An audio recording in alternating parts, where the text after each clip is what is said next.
शहादा तालुक्यातील ब्राह्मणपुरी येथील पत्रकार राधेश्याम कुलथे यांनी आपली मुलगी गार्गे हिच्या वाढदिवसानिमित्त होणाऱ्या खर्चाला फाटा देत समाजाप्रती असलेली जाणीव दाखवत आगळावेगळा उपक्रम राबवित शहाद्यातील प्रेस मारुती मंदिराजवळील शहीद भगतसिंग बहुउद्देशीय सेवाभावी संस्था महाराष्ट्र राज्य संचलित मायबाप वृद्धाश्रमात आपल्या कुटुंबियांसोबत वयोवृद्ध आजी आजोबांना अन्नदान करून केले।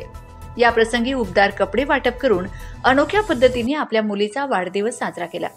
यावेळी वयोवृद्ध नागरिकांना एक मदतीचा हात म्हणून प्रत्येक व्यक्तीने वाढदिवस, वर्षश्राद्ध तसेच विविध कार्यक्रमाप्रसंगी समाजातील आधार नसलेल्या वर्गाला मदत होईल म्हणून आश्रमातील व्यक्तींना साहित्य अथवा अन्नदान स्वरूपात मदत करावी असे आवाहन यावेळी संस्थेने केले।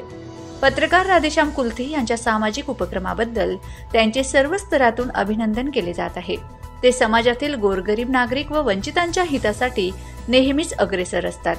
शैक्षणिक व सामाजिक कार्य अशा विविध ठिकाणी समाजसेवेच्या हेतूने ते नेहमीच काम करतात।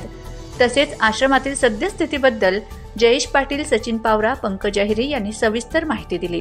प्रश्नचिन्ह न्यूज नेटवर्क, शहादा।